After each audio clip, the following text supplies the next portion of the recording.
السلام عليكم، كي دايرين؟ بخير؟ هانيين؟ اموركم مزيانه؟ كنتمنى هذا الفيديو يلقاكم في احسن الصحه وفي احسن الاحوال. اليوم غادي نشارك معكم واحد المقيله ديال الكفته.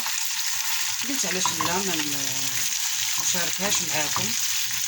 والغرض من هذا الفيديو هذا غير بعض الحيات كنديروها الا كانت عندنا مثلا الكميه قليله ديال الكفته ما غاديش تكفانا، كنديروا بهذه الطريقه هذه. عندنا واحد المقيله درت فيها واحد شويه ديال البصله وبطاطا قطعتها طرونش ودرت معاها شويه الزيت ومليحه وبزيره صافي. هادشي اللي درت.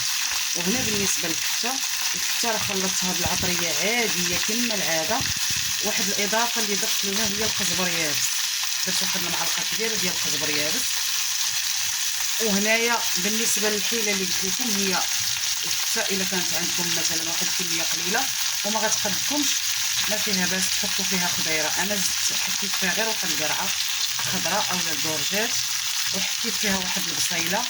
والا جاتكم مطلوقه خفتوها تحل لكم في المقله ولا هذا، غادي تضيفوا ليها واحد بيضه كامله. صافي كتخلطوا هادشي مزيان، ومن بعد ما كتخلطيه كديري اختي على هذا الشكل هذا خبيزات صافي. وكنضيفوا واحد شويه ديال الماء